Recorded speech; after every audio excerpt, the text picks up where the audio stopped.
സ്നേഹമുള്ളവരെ, നമ്മുടെ ദേവാലയത്തിലെ ഇടവക തിരുനാള്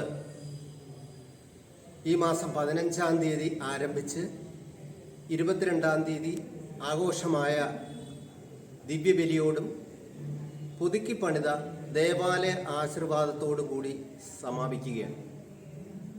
ഈ അവസരത്തിൽ ഈ ഇടവകയിലെ എല്ലാ ജനങ്ങളുടെയും മറ്റ് ഇടവകാംഗങ്ങളുടെയും എല്ലാവിധ സഹായ സഹകരണങ്ങളും അഭ്യർത്ഥിക്കുന്നു. കൂടാതെ എല്ലാവരെയും ഈ ചടങ്ങുകളിലേക്ക് സ്വാഗതം ചെയ്യുകയാണ്. നമുക്കറിയാം, AD 629 ആണ്ടിലാണ് വിശുദ്ധ കുരിശിൻ്റെ മഹത്വീകരണ തിരുനാൾ സാർവത്രിക കത്തോലിക്ക സഭ ആഘോഷിക്കുന്നത്. പ്രത്യാശയുടെ ആഘോഷമാണ്, വിജയാഹ്ലാദത്തിൻ്റെ ആഘോഷമായിട്ടാണ് സഭ ഇത് കാണുന്നത്.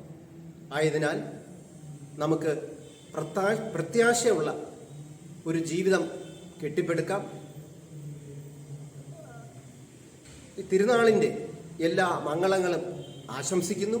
നമുക്ക് തിരുനാളിലേക്ക് വളരെ ഉത്സാഹത്തോടും ഐക്യത്തോടും കടക്കാം.